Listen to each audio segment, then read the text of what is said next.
Okay, hello YouTube. I'm just going to get set up. Wait a minute. Why is that so dark over there? Over there.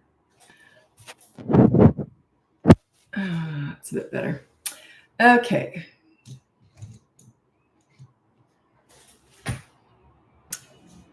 All right. I'm just getting set up on Facebook.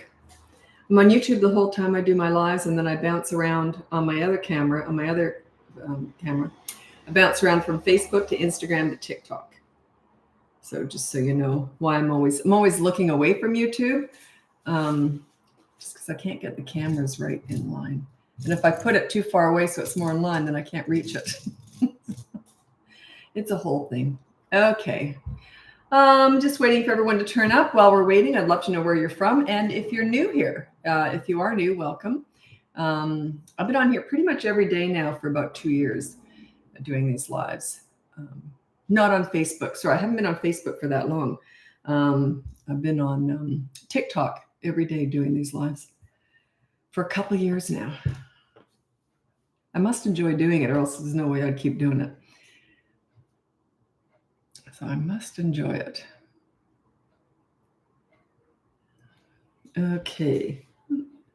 Just waiting for everyone to turn up. This is one of my unscheduled lives. Coincidentally, it's around the same time that I do my scheduled ones. It wasn't planned that way. It just depends on how my day and my coaching goes. First time watching from Missouri. Welcome, Jess.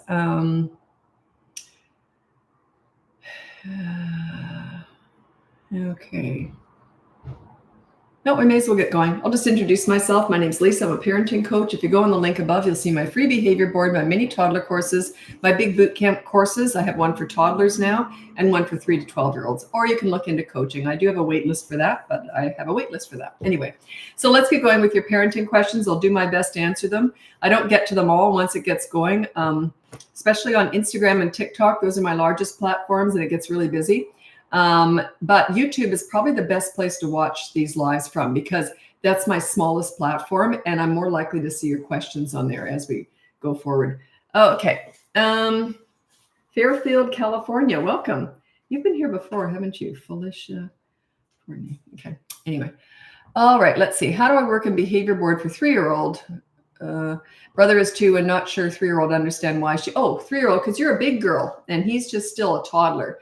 You're a bigger one. He's a big boy like you, then he can go on it too. That's how you say it. And also, I don't over-explain. If they don't get it or they don't like it, I just say, oh, well, you'll learn as we go. Like, I don't over-explain myself. The more you explain, the more they complain. So just so it's happening. But yeah, you've already explained it. How to take pacifiers away from a 2 and a 3-year-old. That's difficult, but it's easier than stopping thumb sucking, because you can't take a thumb away. I would just say, look, you're big now, and I bought you these new cups that you can have. You can chew on these or whatever, like, straw cups or something that they can drink out of, chew on. So you're replacing them with something else, but not a pacifier type of thing. Anyway, and say, so we're going to bag these all up because you're a big boy now. You're a big girl now. And then they have to see you throwing them all away and just go through it. You got to pull it off like a Band-Aid. I know it's tricky. I'm not saying it's easy, but some things you just have to go through the storm. Everyone wants the easy way out. There is no easy way out with some of this stuff. There is no non-storm way to get to the rainbow. When you want to get to that rainbow, the happy times, you got to go through the rough times, the storms, right? And that's one of them. Although it's funny, my son was 18 months old and I weaned him off the dummy, and he never asked for one once. Every time he'd go like this and he'd look at me, and I would just go like this and look away really fast. I couldn't believe it. No tantrums or anything. I couldn't believe it. I think I just lucked out. But he helped me throw them away. He didn't really get it, but then he remembered when, there were just no more dummies. But I did buy him these new straw cups, and you could sort of chew on the straws. How do you respond when your toddler says they don't like you? Just go, whatever. Like, they're just trying to manipulate you. They're just testing, seeing if they can get under your skin. Yeah. Can you put multiple things per person? No, one behavior board has one rule for everybody. One only. Here's the thing. I would never use a behavior board. It's just a teaching tool. Like, there's no way I would want kids looking at that thing. I want them looking right at me. And I would deal with everything in day 1. But I'm level 10 with what I teach because I invented it and I've been doing it for like 50 years. So, but yeah, just one rule per week. You master that, then you move on to the next. And you see. Week 2, you'll have 2 rules. Week 3, you'll have 3 rules because you got 3 behavior boards. You don't go past that. If you want to know what to do after that, that's the course, the boot camp course for 3 to 12-year-olds.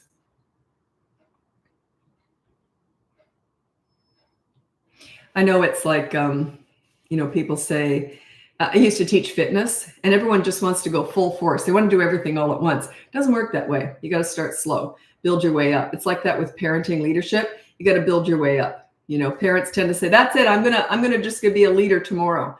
Well, you got to work in increments. It's a process. I have to be careful too when I'm coaching. I don't give parents too much because they'll just burn out,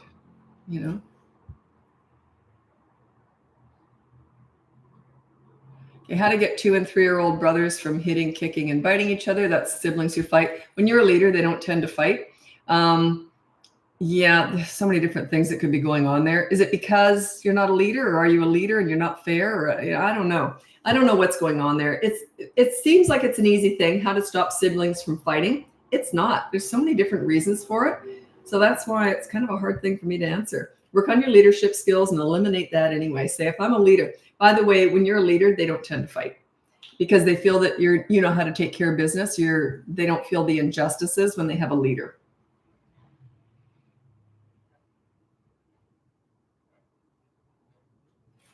Okay. Doesn't the whatever teach them to use attitude? Well, if you have to say whatever, they already have it anyway. So you be careful how you say it. You're not going whatever. You're going whatever. Like, in other words, who cares? It just doesn't matter. So yeah, if you have to use that, they've already got it anyway. You're not teaching them anything. So yeah.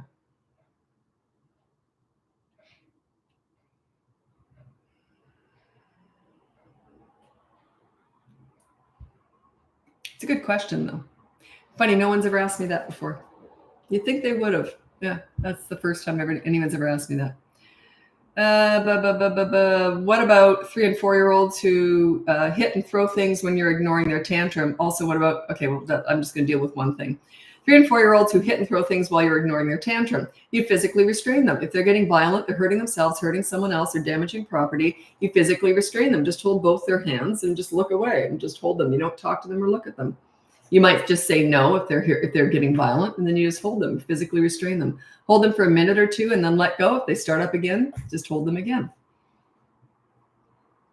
All they're doing is saying, oh, okay, you're ignoring my tantrum, so I'm just going to make it worse and worse and worse. In other words, they're trying to win. Don't let them win.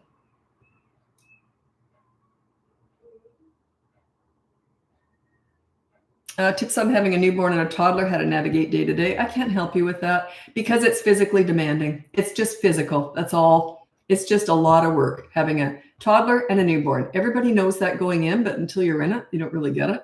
Like, it's a lot of work. So yeah, I don't really have any advice because it's all physical.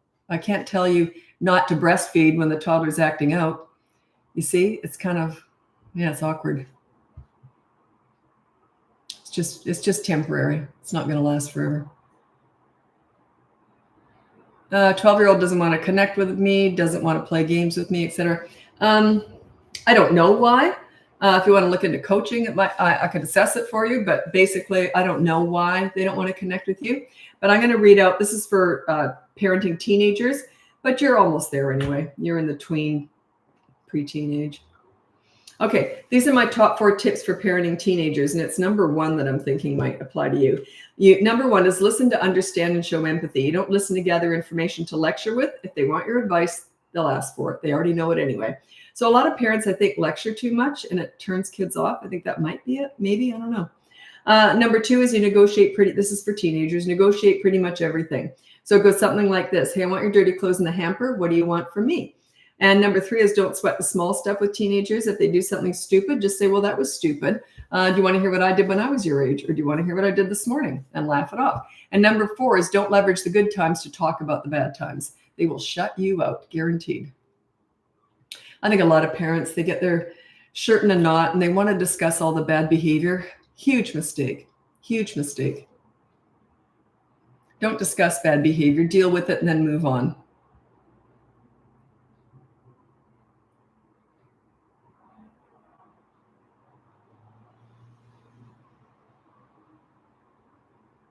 Well, I don't want to answer that one because it's too big. Sorry, it's about grocery shopping with a 3.5-year-old. The thing is, so how do you discipline a 3.5-year-old? I don't know what they're doing. So I'd have to ask too many questions. Yeah, it could be a lot of different things. So I don't know. And plus, if you're a leader, they're good everywhere.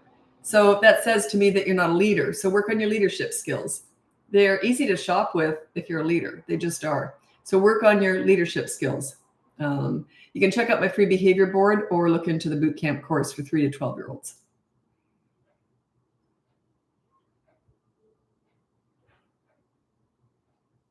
Okay, how to correct the way things are said from a 9-year-old. In other words, they've got attitude, tone of voice.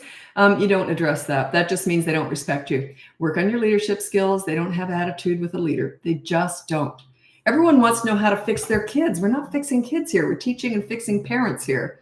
Okay? You lead, they will follow. Everyone wants to fix their kids as if they're broken. They're just a reflection of your parenting. So if they have attitude, it means you got to work on your leadership skills, right? You're the source of all this stuff. But parents tend to want to fix their kids. It does not work that way at all. You've probably left by now. I'm sure a lot of people leave my room when I talk like this. I just got to say it like it is. I have to. You know, isn't that the best news possible, that it is you? Your children's behavior between the ages of 3 and 12 years old is a direct result of your parenting. That's the best news you can hear, because you can only change yourself anyway. You can't change your kids. You change yourself and they'll react differently. You act, they will react. You're so busy reacting to your kids and letting them be in charge by reacting to their behavior all the time. Yeah, it's all backwards.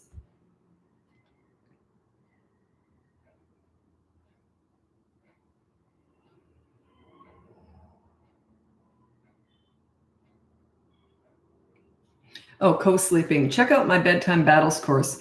That's in 2 parts. The first part is how to get them in bed. The second part is how to keep them there.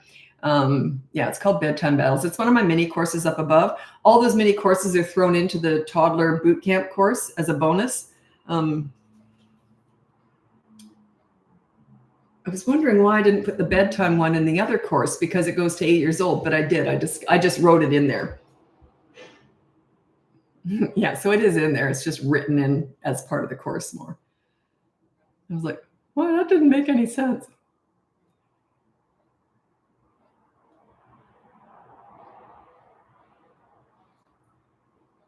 Fair enough on the whatever, yeah. And you got to watch how you say it. I was doing role playing today with a client, and it was said with some anger behind it, and I said, no. There's no whatever. There's nothing like that. It's just whatever. Like, it's like, okay, like that.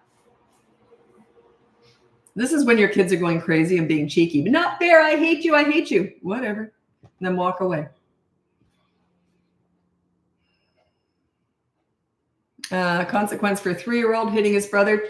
Get the behavior board. It's completely free, and put down no hitting. When he hits, don't worry about the consequence. Just make it something he doesn't like. And it's a positive action. He has to do a good deed. Maybe he has to clean up his brother's room, like help you clean it up or something. Anyway, and then if he won't do that, then there's the negative deprivation consequence. There's always 2 consequences for the kids. A positive action. If they won't do it, then you resort to the negative deprivation. It's like 24-hour media blackout or something like that. So check out the behavior board. Because no hitting is actually the example I used on that. You said, is that right away? Is what right away? I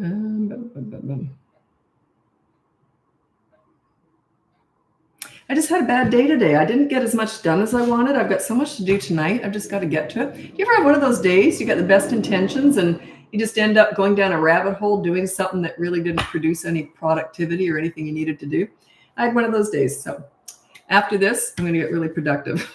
I'm not going to go down any rabbit holes. Yeah, it's just frustrating me right now. I can feel it. That's why I might look a little bit stressed. I hate those days where just, yeah.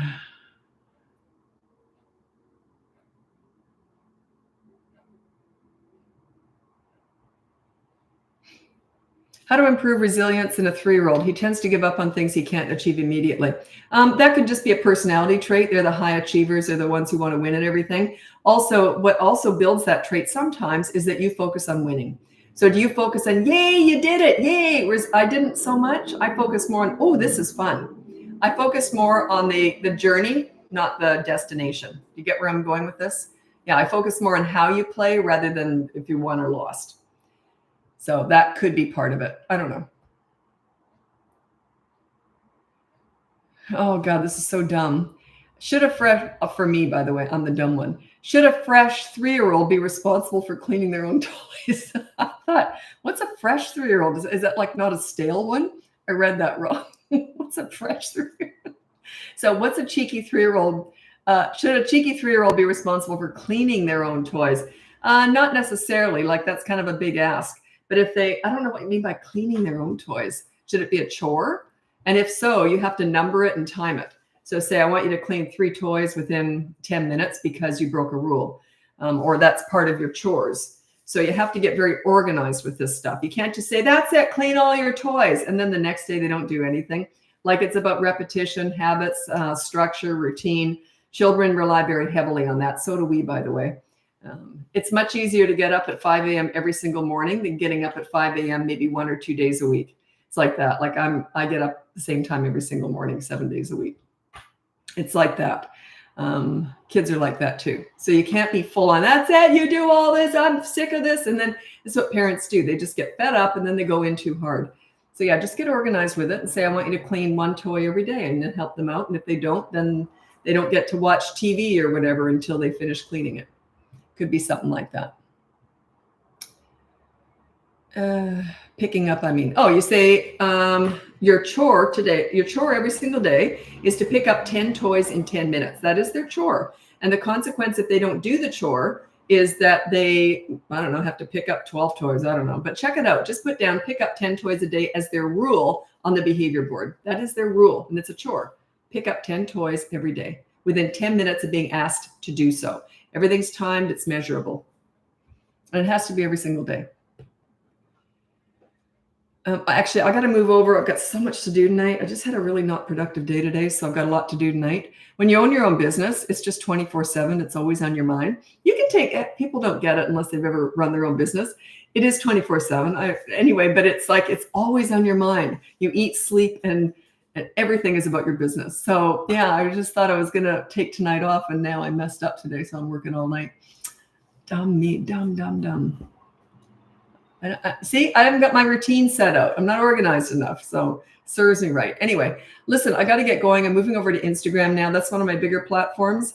So it gets pretty busy over there, but I do my best to keep up. Anyway, the best place to watch me is on YouTube because I'm more likely to see those questions on there. They sit there a little bit longer because it's my smallest platform. So anyway, thanks so much for watching. Check out the link above. You can get my free behavior board, my mini toddler courses, my big boot camp courses. I have 2 of them, toddlers and kids. And you can look into coaching. I have a wait list for that. Anyway, thanks so much for joining me. I'm hopping over to Instagram and I'm on YouTube the whole time. Bye now.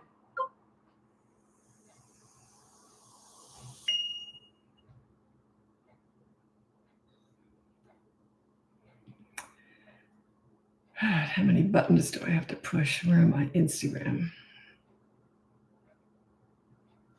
Okay.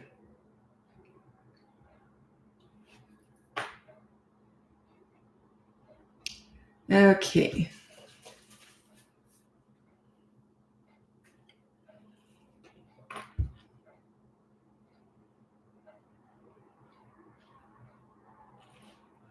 Okay, this is from Brittany on YouTube. 3-year-old keeps destroying home decor, hanging on curtains, towel racks, lighting plants, etc.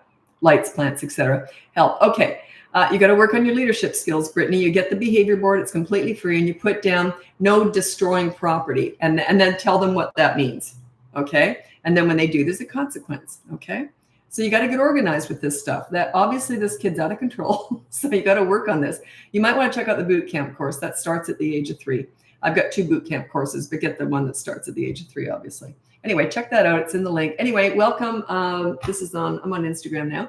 Anyway, welcome to my live. My name's Lisa. I'm a parenting coach. If you go in the link above, you can see my free behavior board, my mini toddler courses, my big boot camp courses. I have 2 of them now, the toddler one and the child one, or you can look into coaching. I do have a wait list for coaching, but I have a wait list for coaching. I'm still doing it. So anyway, thanks so much for joining me, and let's get going with your questions. I'll do the best I can to answer them.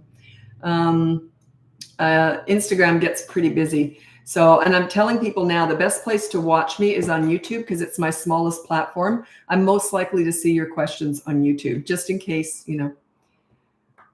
And it's BratBusters Parenting everywhere, as far as I know. I don't know. Must be. Let me see. Is it? Must be. It'll turn up anyway. I don't know. I don't do all that. My daughter does all that stuff.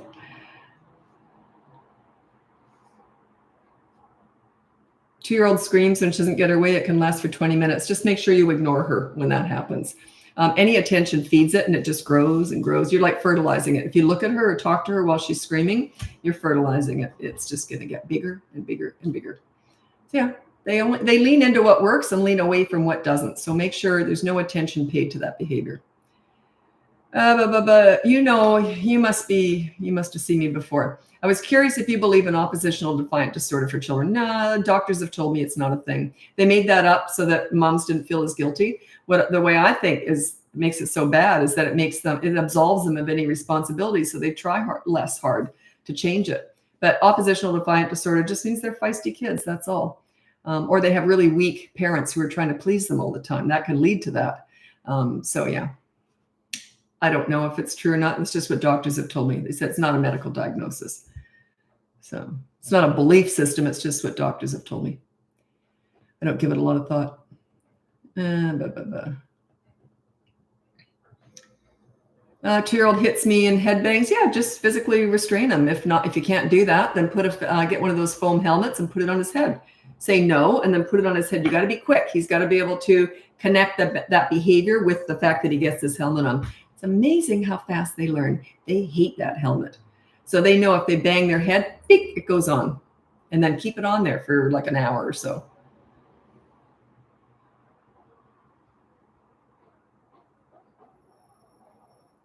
Would you change anything for a step family? Absolutely, because I teach parenting. I don't teach step parenting.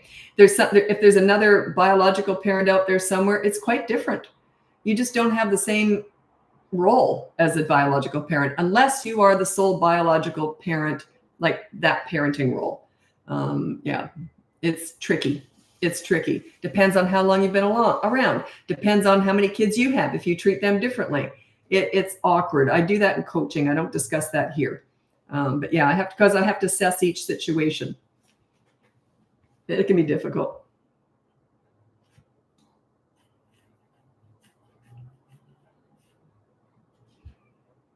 Okay.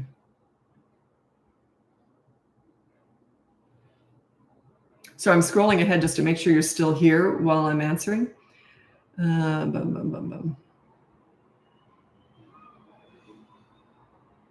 What do I do about tantrums for a 3-year-old relating to not liking the way clothing feels? It's so hard to find clothes she likes to wear. I don't know what you're talking about. Like, do they just not like the labels? I made all my kids' clothes. And I remember once my son got, he went to swimming lessons. He would have been 5 years old. And he was going to go to swimming lessons in school. In Australia, where I raised my kids, they teach kids how to swim in school. So they bus them to a pool if they don't have the school nearby. Anyway, so I thought, well, I don't want him in the change room with mom's homemade underwear. Not that anyone would have known, to be honest. They looked bought. But anyway, so I thought, I know what I'll do. I'll buy him some brand new underwear. So I bought him I actually bought him underwear for the first time because I made all their clothes. And so I put them on his bed. It's just kind of a funny story, but I'll get into it and what you might be going on about.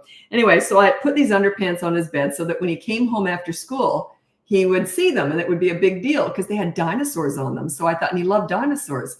So he comes home and he goes, oh, wow. And I thought it was because of the dinosaurs. And he went, oh, imagine a kid getting excited over underwear, by the way. It's kind of funny. Anyway, we had a nice life. We skied, we had a pool. But my kids were excited over underwear. Oh, it's funny. Anyway, just the first time that ever dawned on me. So he goes, wow. And I thought it was the dinosaurs. And he goes, wow, they have a tag. He was so excited to have something with a tag on it. Anyway, the funny thing is he couldn't handle it. I couldn't just cut that tag out. I had to pick apart the whole seam, take the tag out, and then resew it because he couldn't even handle the edge of the tag. Was even more itchy. So yeah, is it tags? Tags are nasty. You have to pick it right out too. You can't just cut it out. So yeah, could be the tag. I don't know. But also, he was very sensitive to, because kids start out the day like we all do with a flat tummy, and then by the end of the day, they're more bloated or after a meal. So he didn't like the feeling of elastic or tight pants on his waist. So what I used to do is I made, when I made his pants, I made 3 tunnels in the waistband and put tiny little thin elastics in each. So it was a super soft waistband. Whereas if you just do one thicker elastic, it's much harder, right? So yeah, I understand that. My daughter didn't care as much, but he was very sensitive about stuff like that. So yeah, just make sure they are comfortable clothes. Usually stretchy stuff, obviously, is more comfortable. Also, I made all their school uniforms too. So I made his school shorts. I made them with a stretchy waistband too. And they weren't made that way, but you couldn't tell. Like I sort of, anyway. So yeah, he was very sensitive to that. So make sure the clothes are comfortable.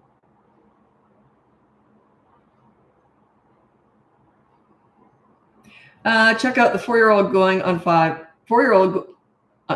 Okay, almost 5-year-old throwing tantrums at bedtime. Check out my bedtime battles course, and it's called Battles for a reason. It's a nightmare. It's usually one night of hell, but it goes from 2 to 8 years old. So check that out. Bedtime battles course. Bedtime battles is also it's in the toddler course, and it's also in the child course because it goes from 2 to 8 years old. So I'm talking about the boot camp courses, the bigger ones. It's in both of those too. Oh, can you work with a couple of parents where one parent wants to change and engage in your practices while the other one doesn't? It's very common. That's very common. I only need one parent. And then we have to negotiate how we're going to do that. But yeah, it comes up a lot in coaching. A lot. Oftentimes when they hire me, it's not always, but it's usually the mom who hires me. Sometimes it's the dad. But anyway, this is what I'll see often with couples. One will be sitting forward like this, and the other one will be in the background like this. And I'm like, Gio, and I'll always say this, Gio, I wonder who wanted to work with me. Sometimes they don't laugh. It's awkward. But anyway, I think that's funny. So yeah, happens a lot. And it's very rare that they don't both end up on that behavior board. It's very rare. So, because I'm on both their sides. I want them both to succeed. Like I'm not there just for the one who wants to work with me. I want to get that other one too. I'm obsessed with results with coaching. I work up a sweat if I'm up against a wall with someone. Yeah, so I do get some walls.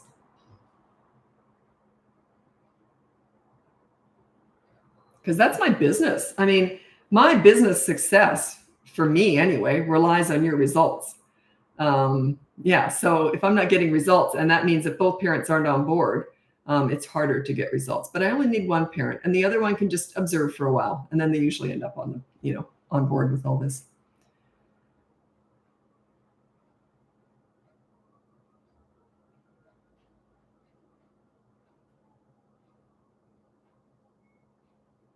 Yeah, someone asked me about a newborn again. I can't help it. That's my least favorite client to get, by the way. Someone who has a newborn and a toddler, because it's just physically demanding. I can't help you with that. It is just physically demanding. You're exhausted. There's not much I can do. I can give you advice on how to move forward as things get easier and not as physical. But in the meantime, it is my least favorite client to get because the results are negligible. We can get results. We're more preparing for the future when that happens.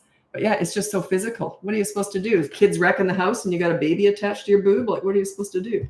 Run after the other kid with a baby? So it's just, there's so many physical restrictions, and little kids are physical. So yeah.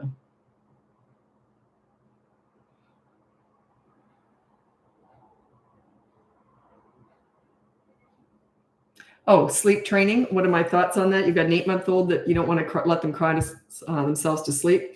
I believe with babies up to about 15 months to me as a baby, you meet their needs and you meet their wants. After that, you meet their needs and you manage their wants. Okay. It's sort of a gray area in there, but that's basically it. Anyway, my daughter was 8 months old and she'd been sleeping with us, co-sleeping. And we never had a good night's sleep in all those 8 months, unless one of us slept on the couch. We were always terrified of rolling on top of her and smothering her. So it's that you're always half awake. So anyway, it was time that she can get in her own bed. And so anyway, I did it with my son too, but he never co-slept, but he would get up in the middle of the night.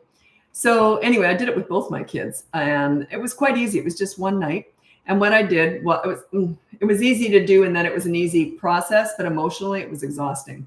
So what I did was I would let them cry, and then I would go in there and I'd say, "You're okay," and they're probably trying to stand up, and then I'd just still pat them, try and put them down, and then I'd run out, and then I'd sit outside their door with a pillow, and I'd cry into the pillow while they were crying. And then I'd go in every 5 minutes. "You're okay," calm as anything, and then I'd go out. It only didn't take long, and they were both kind of trained by one night. But yeah, it was harder on me for sure. Yeah. I remember that. I remember crying into the pillow thinking, "What, am I insane? Like this, it's just a baby crying." But I found it, it was agony. Yeah. Plus it's the middle of the night. You're tired. Yeah. That was awful. But I did it. I'm not condoning it. That's not one of those things I'm saying you should do this. I'm not saying it's right or wrong. It's just that's what worked for me. And it's the only thing I kind of teach because I don't know what else to do. How else do you sleep train them unless you let them cry it out? I don't know how. I wouldn't have a clue how else you would do that. Or plus, if you do it any other way, wouldn't you be dragging it out? Wouldn't it last longer? That's the fastest method. By the way, their crying is nowhere near as hard on them as it is on you. Babies are, all they have is crying to communicate. So just think of it this way. What they're actually saying is, "I'd like to get up now. I want you in here." Like to them, that's about as emotional as it probably is. Do you know what I'm saying? The crying does not affect them emotionally the same way we think it does. It doesn't make any sense that it would, because that's all they have to communicate with. When a newborn is crying to be fed, is it because they're emotionally distraught, or that's just how they communicate, "I'm hungry"? You get where I'm going with this? So yeah, their tears are not the same level that we would be if we were crying like that. Like when I was sitting outside their room crying into a pillow, it was way harder on me. For sure. The guilt. Ugh. How to handle 4-year-old not willing to apologize due to pride. Where's the apology? Where's the consequences? Apologies don't mean much to me. Not with young children. Yeah.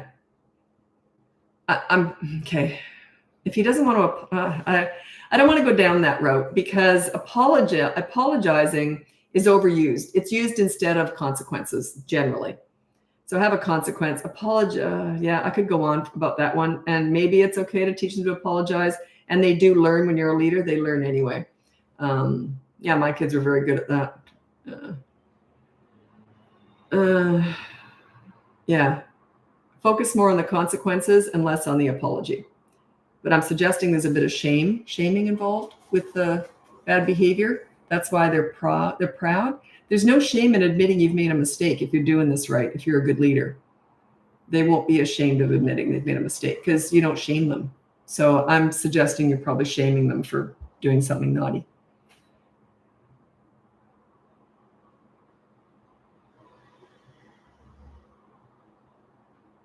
I don't listen so much to what parents say or ask. I'm thinking that's why I need the age so much with the kids. I'm thinking about them and what they need from you. Not what you want to hear or what you need, what you want to say or what you want to do, but I'm thinking in terms of what they need from you. That's why I just say it like it is. I don't coddle parents at all because you don't need that. What's that going to do for you? Nothing. I don't like that. If I've got a problem and I'm asking for advice, I don't want someone saying, "Well, you know, you're a wonderful person, but what we could do is just tell me what to do." Yeah, I don't like all that charm, all that stuff. You know what I always say? I don't like charming people. I find them nauseating. I always think, what are you hiding? Whenever I hear someone's charming, I always think, what are they hiding? The only people who need charm are those who have something to hide. So yeah, I don't like charm at all. It goes along with phoniness, and that's my least favorite trait with people, aside from serial killers and that stuff. Do you apologize to your kids when you mess up? No, I'm accountable. Like if I messed up, oh God, my kids loved it. If I messed up, being accountable is the apology, by the way. So if I messed up, my kids would look at each other like this and go like that. And I go, "Oh, shoot, what do you want?" It was usually I'd forgotten to do something I said I was going to do. And they'd say, "You forgot to do that. You remember you promised you were going to do that last night and you forgot." And I'd be like, I know. What do you want? So you're doing the amends. You're making amends. So I'd say, "What do you want?" And they'd say, "Oh, we'd love to go to the water slide park after school today." I'd say, "Fine, I'll bring your suits so we'd all have fun." But yeah, that is the apology. The apology is the showing. You actually show like you do. You replace the bad behavior with something good. You replace the negative with a positive. Just saying you're sorry means squat to me, by the way. So many people overuse that word. Sorry, I said I was sorry. You're not very forgiving. Where's the amends? Where's the consequence? What's in it for me? Like, come on. There's 4 steps to a good apology. Number 1 is say you're sorry. I don't care about that, but most people do. It's just an empty word to me. Number 2 is take full responsibility. Say, sorry, I did that. It was all my fault. The third one is, what can I do to make it up to you? How about we're going to the movie? Sorry, I was late. I misjudged traffic. My fault. How about I buy the popcorn at the movie tonight? Okay. And then don't keep doing it again. Don't keep repeating the same crime. That's a good apology, but it's the action, it's the amends that are the apology. Everyone forgets that. It's just ridiculous. Where's my amends? What are you going to do? What are you going to do to make it up to me? Well, I said I was sorry. You're not very forgiving. See, then they turn it around. All of a sudden, you're the criminal. You see, it's a real trend right now. I see it. It's a lack of accountability. That's because people were raised with the pleaser style, right? They're not accountable. They're entitled. That's why no one knows how to apologize anymore. I'm exaggerating. I'm sure some people know how. But yeah, where's the accountability? Where's the amends? Come on, give it to me. Come on. What are you going to do to make it up to me? It was funny. I was bragging to a friend. I was saying, I said, I'm really good at apologizing. And my teenage son was in the kitchen and he yelled out, that's because you've had so much practice. Funny, but true. Okay. I was always forgetting stuff. Actually, it was pretty good. I was pretty good. But I'll tell you, if I messed up, holy moly, I was accountable. Yeah, that's what leadership's all about. You lead by example. If you want your children to be accountable and nice, you be nice and accountable with them, right? It doesn't make any sense to just expect it to be one way. A lot of parents expect way more from their children than they expect for themselves. It's ridiculous. What was it? I wrote something.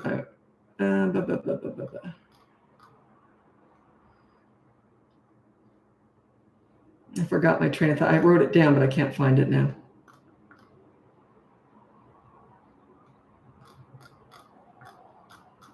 Can't find it. Anyway, I'll tell you a story, and this one kind of sums it up, and then I'll shut up about apologizing. Yeah, it's just overrated to me. I need the amends. I need the consequences, the making it up to me. That's what I want. Anyway, years ago, I was walking my little dog, and this guy had just pulled out of our alley by our building, and he just pulled out and started going down the street. He changed his mind, put his car in reverse, and sped backwards right to where he was. Well, me and my dog were there at that point. I had to back up and yank my poor little old dog who yelped. It was awful. I had to yank him back because this guy almost ran us over. And then the guy, his wife saw it and she looked scared. She turned beet white. She turned pure white. And then she told him, she goes, they were right behind us. You didn't even look. So anyway, he said, oh, I'm so sorry. And I said, you almost killed us. And he said to me, I said I was sorry, just like that, as if that one little word. And I said, that was very terrifying. I'm allowed to be upset and give you an earful. I said, are you man enough to take it? And he said to me, he goes, yeah, okay. And he took it. I thought, wow, I thought he was going to fight back and be a moron, but he took it. And he says, I truly am sorry. I've learned my lesson. There you go. Okay. But yeah, the way he said, oh, sorry. Yeah. So what does that mean? Yeah, that's so overused now. Did the serial killer say he was sorry? Yeah, he doesn't have to go to jail now. He said he was sorry. That's that pleaser parent style. It took over. It taught kids not to be accountable.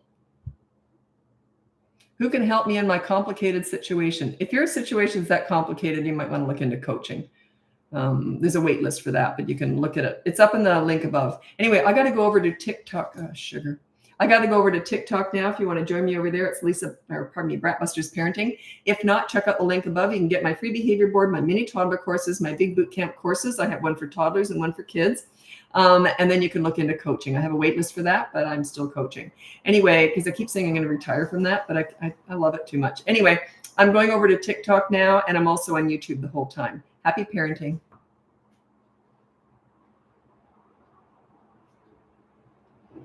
God, I went off on a tangent with that, didn't I? Got under my skin. Oh, I hate that word, sorry. It's so overused. It's used instead of a real apology. Come on, live. There we go. Okay. So let's see now on YouTube. Are there any questions? I have an 8-year-old that is always parenting my younger kids. Yeah, say I'm the parent and you're not, but then I don't know what you mean by who's always parenting. Is that a bad thing? Or I don't know what you mean by that. Like parenting could mean anything. Are they helping them out? Is it a positive or is it I don't know what you mean by that.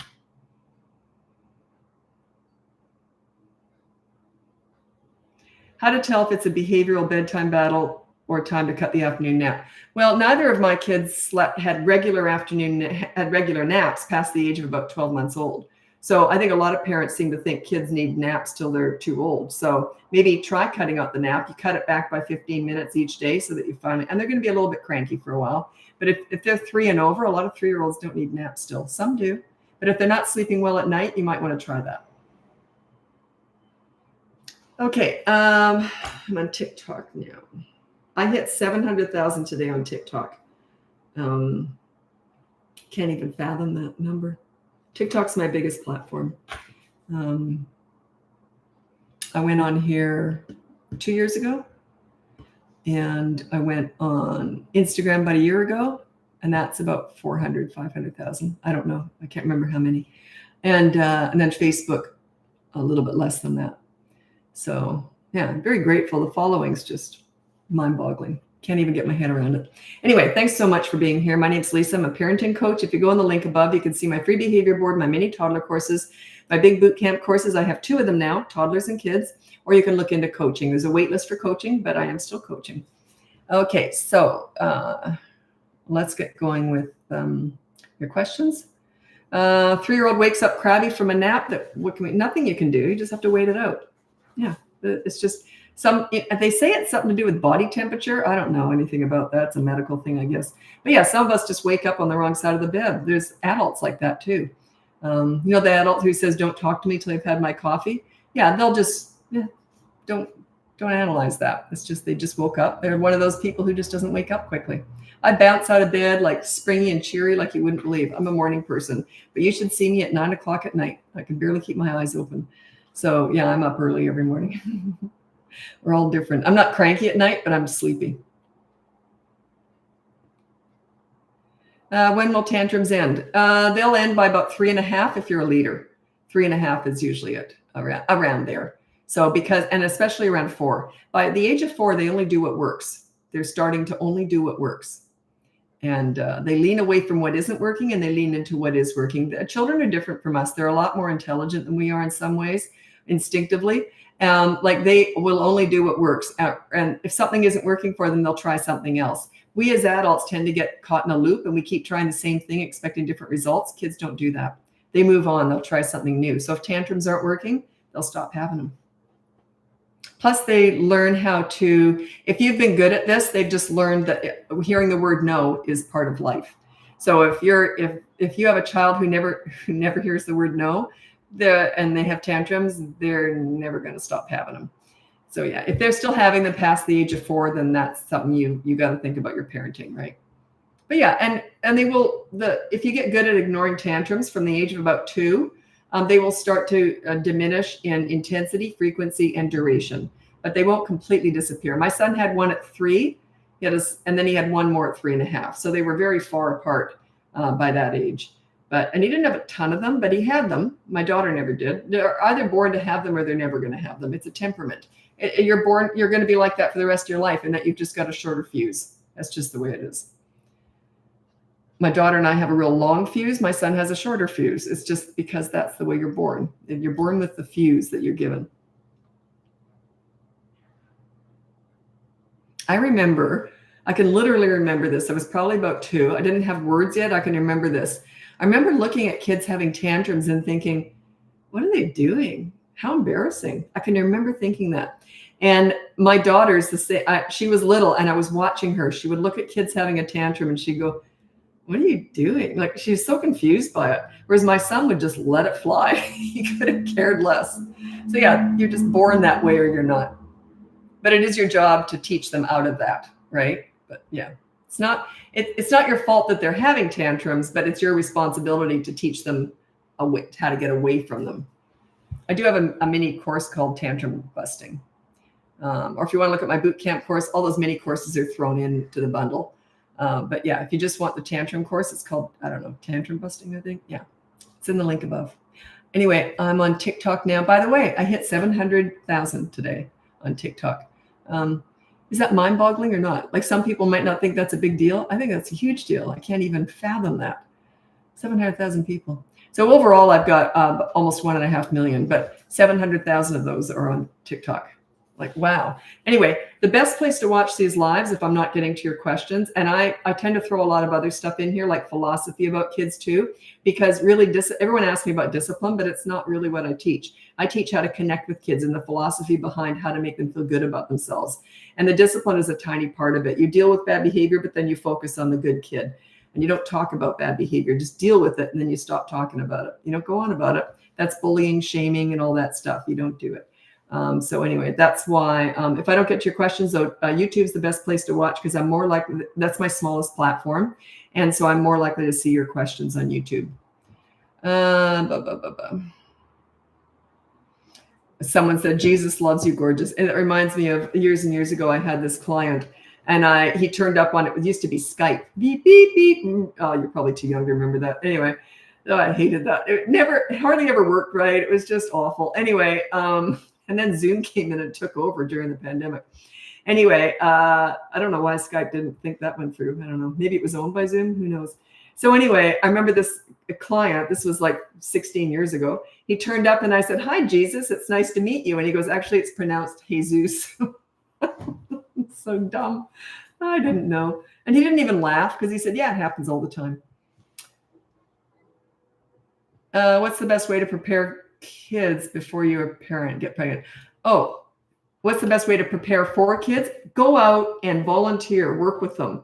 Find somewhere where you can volunteer with kids. There's nothing like it being exposed to kids. You can't learn about this stuff just by reading about them, really. You know, you can listen to all my stories and that, but really it's not till you actually have them that you go, oh, I get it. They're a lot of work, right? It just is. They're very physically demanding when they're young. And then as they get older, you know, I find the 3 to 12 was the easiest. And then teenagers, you have to worry about them more because they're out in the world more. And you're never worried about them, but you're worried about other people. Oh, geez. But yeah, anyway. So yeah, get out there. And like, I learned all this from being out in the field. Kids taught me everything I know about kids. I've never read a book on kids. I've never read a book on parenting, nothing. I learned it all from getting out there. It is the best way. Yeah. But I spent decades figuring this out. Like, I wasn't just around them. I was mentoring them. I was working with them. So I had to figure all this out on my own. No one was dealing with kids the way I wanted to. I didn't know how to articulate that, but I was 11 when I first started volunteering in daycare centers, and no one was treating kids the way I wanted to. It was patronizing, talking down to them. And I knew that I wanted to lead with fun, because I knew their love language was fun, and I wanted to lead with fun. So that's how I got respect, was I led with fun, but then I took it away if they were naughty. That was all I had with other people's kids. So yeah, I figured that all out on my own. I just kind of had it. I kind of had a gift for it. I really believe that, because what 11-year-old volunteers in daycare centers? Like, I just always found kids fascinating. I wanted to understand them. Anyway, it took me a while. Is 3 years too young to stop naps? Both my kids stopped regular naps at 12 months old. So 3 is certainly not too young. You've been such a help on my parenting journey. Excellent, Selena. Happy to hear that. That's why I do these lives, because I know I'm helping people. So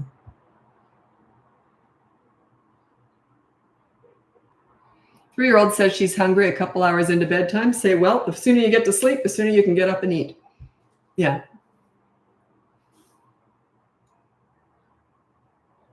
It's usually a ploy, unless she's got some medical issue. You know, you might want to eliminate that first. I don't know if she's got some medical issue, but generally it's just a way of manipulating you to, you know, get out of bed. Say, well, get to sleep, and then you can get up and have breakfast.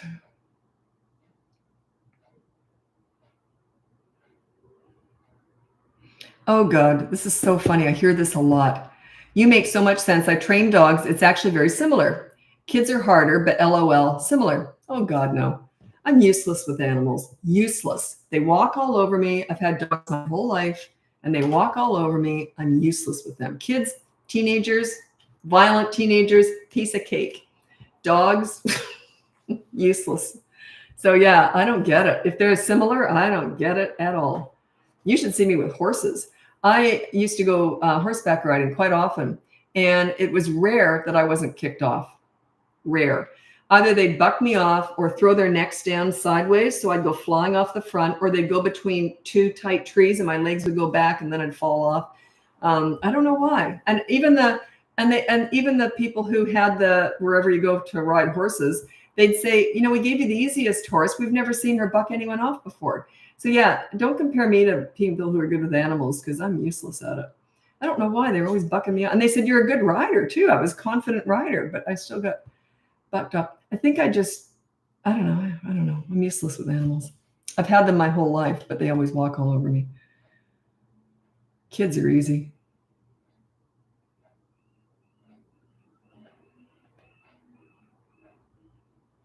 Okay, it's the same philosophy you use with kids. Just have to figure out what they enjoy and utilize it. Oh, I figure out what they enjoy and I just give it to them whenever they want.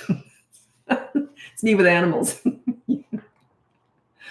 I don't know why. They get to me. I guess that's it. I'm really a softie with animals, but with kids, I know what's good for them. So I don't let them get away with stuff. So, and yet I've always had pretty well-behaved dogs. So I guess I'm not that bad, but yeah. It was funny because we adopted an ex-show dog. It was a golden retriever. I was 8 months pregnant. He was a beautiful dog. And he was one of those dogs you didn't need a leash for. You just say, stay, and then go, whatever. He was on command. After about a year with me, that didn't work. If I sort of had a real commanding voice, he would still stay, but then, yeah, he walked all over me even. Sweetest dog, but anyway. Okay.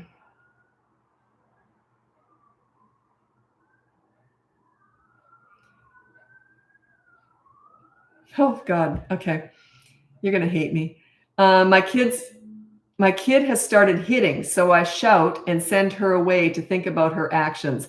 Well, I don't recommend shouting or yelling, and I never recommend sending them away, and I never recommend they think about what they just did.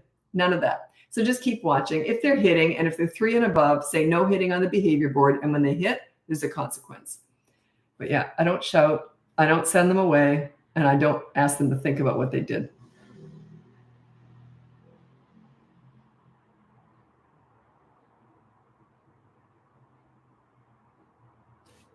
Oops, okay. Took your course on biting. That's the toddler biting and hitting course. Use CCA. What's CCA? I don't know what that is. Oh, I didn't even know it was consistent corrective action. Okay. She's still biting 2.5. When can I expect her to grow out of this? If she's still biting, I'm wondering if there's other stuff she's getting away with too. Like, are you addressing other behaviors, or is that all she's doing? Yeah. And if you're using consistent corrective, it's funny. I never thought about that. CCA. Oh no, I'll never use that. It's too fancy for me. I'm no good with acronyms. I get it all mixed up. I'd call it CBA or something. Anyway, can I expect to grow out of this? They don't necessarily grow out of it, but they learn how to stop doing it. So yeah, consistent corrective action. Are you still talking about it? Are you around her? So you use consistent corrective action, which means that you remove them from the fun and the fun from them. And then you kind of snub them. You kind of walk away. You don't hang around. So, and then when they go in to bite again, you prevent you prevent subsequent bites. You got to be on top of that, though. You got to be watching them. When you want to correct a bad behavior with toddlers, you got to catch them pretty much every single time in that week. It takes about a week, but you got to be watching them. And they might regress. They might try it again in a few weeks. Then you got to watch them again and train them out of it. But you got to be on your game. You got to be watching them. It's hard work, but it's worth it because the results are great.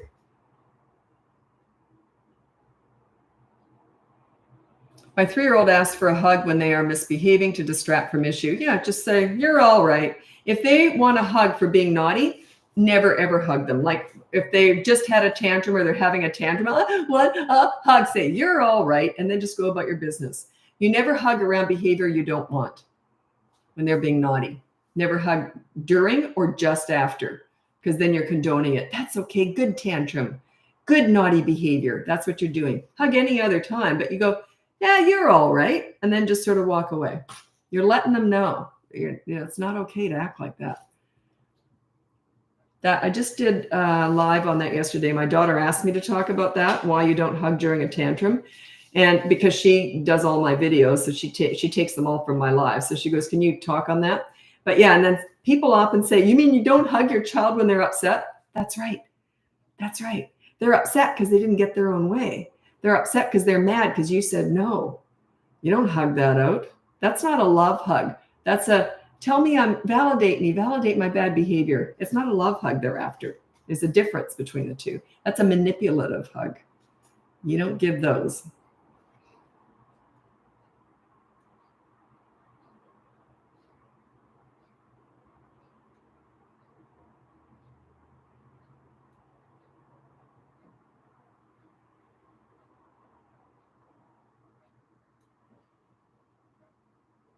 Yeah, my YouTube. Someone said you're going to be checking my YouTube tonight. We don't really.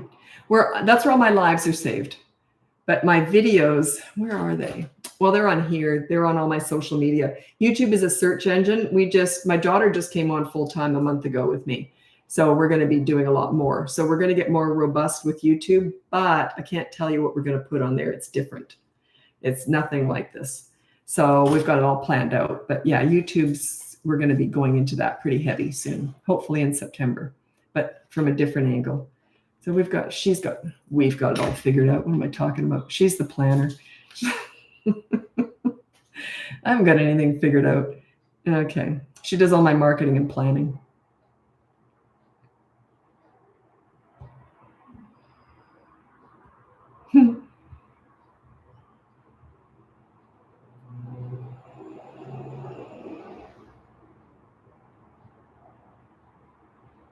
Oh, you don't ignore head bangs. When they're having a tantrum and they're banging their heads around or whatever, you physically restrain them if they're hurting themselves, hurting someone else, or damaging property, but you still don't look at them or talk to them. You just physically restrain them. And for maybe a minute or two, then you let go and watch them. If they go to headbang again, grab them again, but you still ignore them. But yeah, you don't want to let them crack their head open. They don't understand. Like they just don't understand concussions or anything. So yeah, they will throw themselves on the ground. My son used to do that. He'd just go like this and throw himself on the ground. Caught him. He didn't have a lot of tantrums, and I caught it. I don't think he ever hit the ground once. I was lucky. I caught him all. He didn't have a lot of tantrums though. But oh God, it's frightening because they just don't get it. If they're really prone to that and they have a lot of tantrums and they headbang just because they're mad all day kind of thing, buy a foam helmet. You can get that online. And foam helmet. And you got to be fast though. If they start headbanging, put it on right away. They'll start to connect the dots and stop headbanging, or eventually it'll peter out. They hate those foam helmets, but it's better than concussion, right?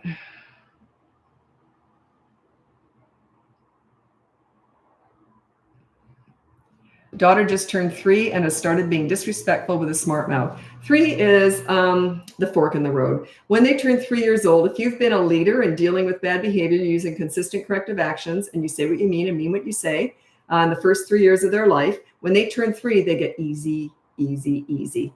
On the other hand, if you've been a pleaser parent, giving into stuff, being inconsistent, yelling, etc., they go the other way.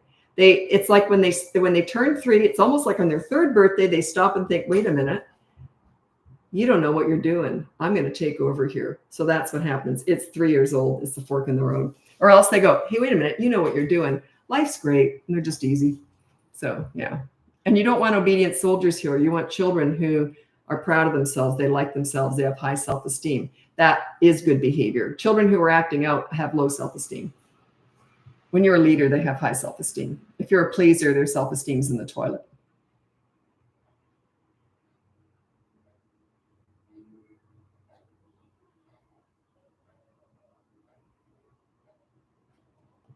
I just want to say thank you for your content. Really helpful with our 17-month-old. Excellent. I always feel kind of useless with toddlers because so much of it is just investing in tomorrow. You're not going to see a lot of results right away. It does take time, but you'll see results eventually. But yeah, toddlers, because they're brand new, fresh human beings, they're just forming, okay? You can't reason with them they're just brand new, fresh human beings. They're going to do what they're going to do. What games can I play with my toddlers to connect with them? I played a lot of balloon tennis. I played a lot of fort. We just put blankets over the dining room table and get underneath the forts, and they love that. What else did I do? Just tons of, just look up fun things to do with toddlers.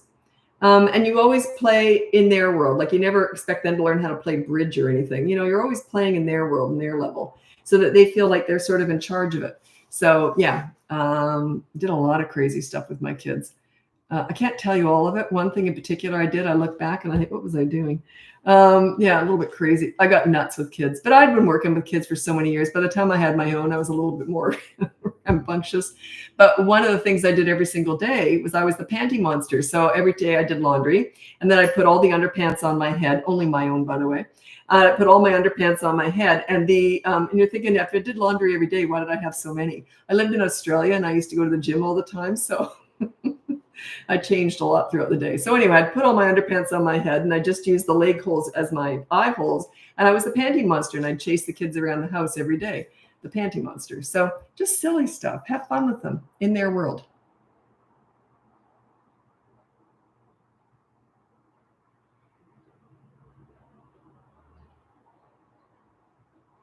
If you've got a kid who's 4 years old and he gets up and almost causes a fire because he decides to cook, put a bell on his door, put out an alarm on his door so you know when he gets up. Yeah, there's no way I wouldn't just rely on discipline for that. That is frightening. Yeah, there's alarms you can get that you put them on the door, or even just if you don't want to buy an alarm system, and it's quite easy. It just when the magnet disconnects, the alarm goes off, or you can just even get a bell, stick that on his door.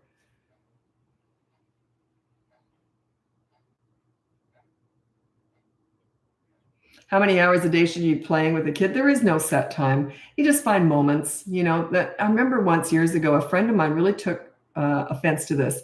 She had a working mother friend who said to her, it was kind of an insult the way she said it. It was like, well, I don't have time to play with my kids all day, but when I'm with them, it's quality time. And my friend was mad when she heard this, and she goes, like, my time isn't quality time. Kids, by the way, kids don't care about quality time. They just care about time. They just want you. They don't care about quality time. They don't get it. They want you nearby. They don't even care if you're playing with them sometimes. They just want you around. They like it when you're there. You don't have to be a stay-at-home mom. But yeah, it was a real insult to say that because, my time's quality. It's way better time than your time. That's what she was saying. I guess she was defensive because she was working. It doesn't matter if you're working or not. Time is time. But when you're going to play with your kids, you play in their world. Watch how they play and join in. Say, what are you doing? Can I join in? And then you can redirect the play and show them different things. But join in their world. Join in with what they're doing. Yeah, I did a lot of crazy stuff with my kids. What else?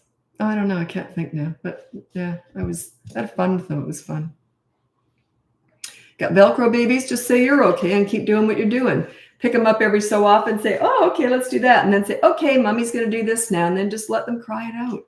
They're going to have to learn. You have to let them cry. Everyone wants to avoid the scenes. The scenes are the lessons. The fit scenes, meltdowns, and tantrums. There's always a lesson behind those if you learn to ignore them. If you give them any attention, they've just learned this works, and they're going to get worse and worse and worse. Granny, are you single? Oh, I don't discuss my personal life, and I am a grandmother. Okay.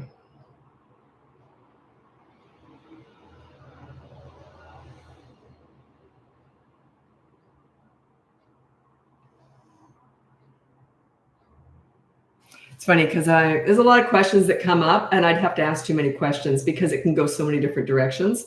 So a lot of times I don't have time to answer all the questions. It's not just that I have time to answer them all, but I do sometimes see questions and I think, yeah, I can't, I need to ask too many questions. And it's oftentimes something that seems simple, but it's not. There was one that just came up and it comes up a lot, and I often skip over it because I have to ask too many questions. Okay.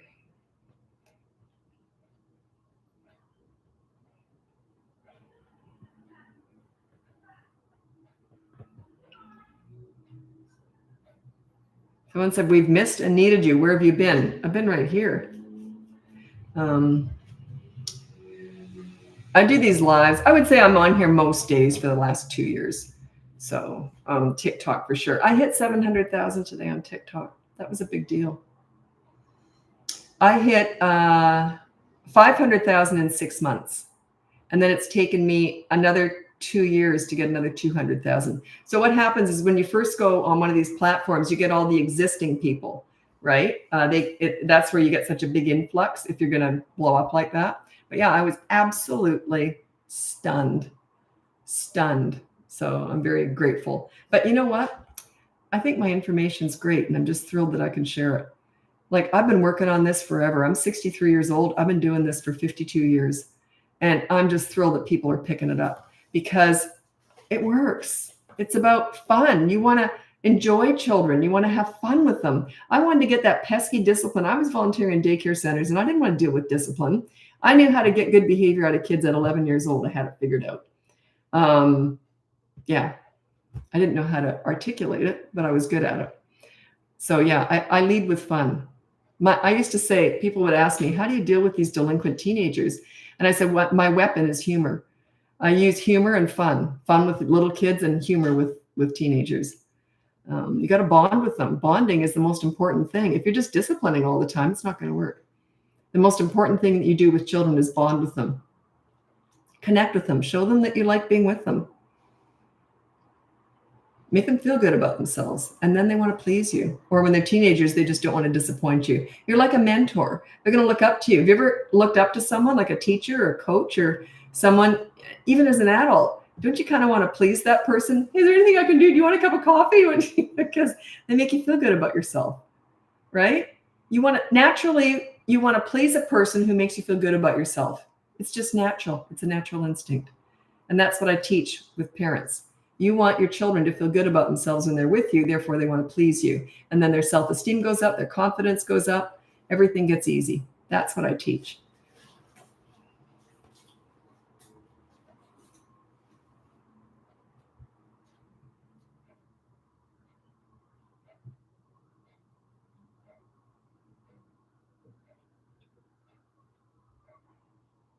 My 12-and-a-half-year-old girl still cries like a baby when upset. I think you've probably been a pleaser parent. You've taught her it must work. They only do what works. If she cries like a baby when she's upset, is it to get her own way? Like, I don't know what you mean.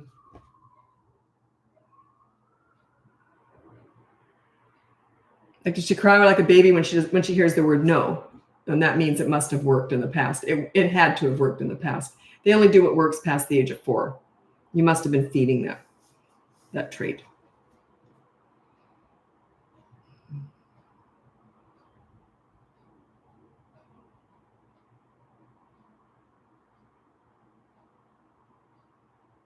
Oh, you got a 3-year-old son who spits. Just say on the behavior board, no spitting. And when he spits, there's a consequence.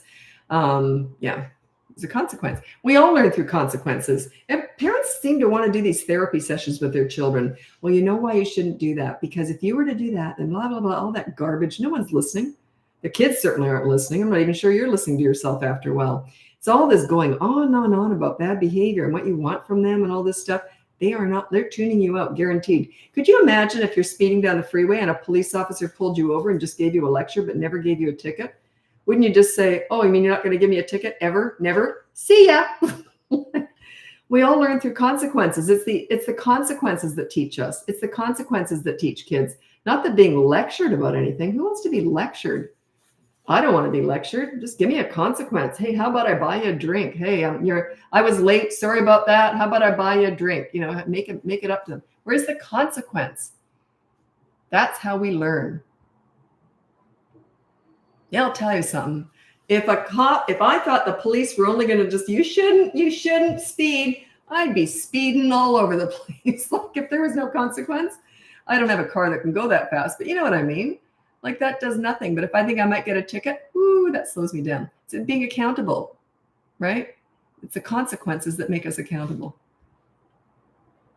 How to stay calm during the storm. That's your challenge. I can't help you with that. Everyone asks me that every single day. I get asked that. All my clients ask me that. Almost all my clients ask me that. How do we stay calm during this? Fake it till you make it. It's hard. You just have to fake it till you make it.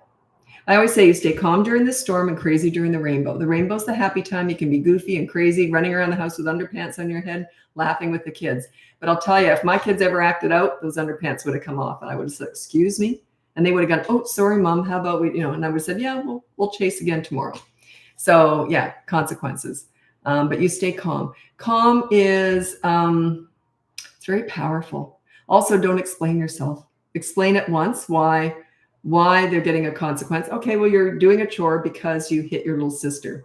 But why? But I didn't mean it. Say, okay, well, you got 10 minutes to do that chore, and then just become a timekeeper. And then if they choose not to do it, say, okay, well, you didn't do that. So the behavior board says 24-hour media starts now. Do you understand? And make it happen. I forgot. Well, that was your choice, wasn't it? See, calm. Business transaction. The only way you can stay calm is if you think it's going to work, which it does tend to work. So have the confidence that the calmer you are, the quicker you're going to get results. Does that help at all?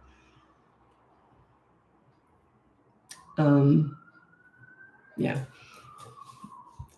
Parents tend to over-explain, over-lecture, over-talk. It makes you look weak. Yeah, and not fair, but why? Well, the reason is, remember I told you that they just won. They know they won. You didn't know that, but they know they just won. They just beat you. They dragged you in. Not fair. You hate me. I hate you. No, we don't. We love you because they just won. They pulled you in. They pulled you into the manipulation. They just dragged you right in. They went like this, and they dragged you right by a fish hook, and you went right in. If a kid said that to me, because I've laid down the law, and that's it, and I'd say, okay, 24-hour media blackout starts now. Do you understand? Not fair, not fair. You hate me. I hate you. I go, whatever, and just walk away. Don't get pulled in. I just said, what do you say instead? You just go, whatever, and walk away. Ignore it. Silence is golden in those times. It's just manipulation. Parents often tell me how gifted and intelligent their kids are, but then as soon as all of a sudden they become blatant morons when they don't understand the consequence. I said, you told me they were gifted. Now they don't understand that they have to do a chore because they hit someone. Come on. Like, you can't have it both ways. Are they gifted or are they a moron? Like, come on. You know, they're just working you because it's worked in the past. If my kids had ever said why to me, I think I would have fallen off my seat. Like if I'd said, okay, so you're going to have to do a chore because you forgot to take out the garbage or something. And then they go, oh, okay. And they just would have done it. If they'd said, but why? I would have gone, what? Like, what are you talking about? I would have been shocked. Shocked if they'd ever talked to me like that. Like I would have looked at them like they were nuts. You don't have to say anything. So someone said, what do you say instead? You don't have to say anything. You've already laid down the law. You're done. It's over. Let it go. They're going to keep going. You don't have to. In other words, they're going to keep being in charge. They're going to try. As soon as you respond, they just won. And they know it. Guaranteed. They know it. They're like, oh, I got you again. I got you. Yeah. You don't want that. You don't want that for them. You don't want them to be, I gotcha. It's ugly. Yeah. You don't want that. I wish you could give more real life examples. I got lots of them, but I tell most of those in coaching. I don't know why. Some of them are about my own kids. Yeah, I'm not comfortable discussing them really on lives. And I'm very careful what I say. You know, yeah, I'm very careful. If I got a story I could tell, let me see here. Oh, I've got a whole thing here on stories. Let me see. Oh, this was funny. This was cute. I had a client recently, and the dad's rule was, he was evidently very serious. They did this after we finished our session because they couldn't come up with anything. Oh no, we did. We came up with a rule for dad for the behavior board, but they changed it. And what dad's rule ended up being was they had teenagers, I think. So if he yelled or whatever it was, he had to tell a joke. No, I know what it was. His rule was tell a joke. And if it wasn't funny, his consequence was he had to do 15 push-ups. Is that cute or what? I thought that was just adorable. So his rule was tell a joke. But if it wasn't funny, the consequence was he had to do 15 push-ups. And they ended up having fun with that. So I love that. Another one, these are stories because someone asked about stories. This one was adorable. A little 3-year-old boy had a 15-month-old sister. And whenever she'd hit him to get attention, he'd hit her back. So and knock her off her feet, of course. So anyway, we put the rule was no hitting his little sister because he was 3. He could be on the behavior board. She couldn't. She's only 15 months. So mom saw this one day. She hit him Instead of hitting her like he normally would do, he held her hand and he walked her over to the board and said, "See, no hitting." Oh, is that he was using the board to train his little baby sister. God, I love that. Anyway, those are a couple of stories. I'm out of time. I got so much work I got to do tonight. I went down a rabbit hole of doing stupid stuff today. I thought it was work. Turns out it wasn't. Anyway, so yeah, I got a lot of work to do tonight. Anyway, thanks so much for watching. Thank you so much for your support. I hit 700,000 today on TikTok and very grateful for that. Don't take it for granted at all. Anyway, check out the link above. You can see my free behavior board, my mini toddler courses, my big boot camp course, or I have two boot camp courses now. I keep forgetting the toddler one and the child one, or you can look into coaching.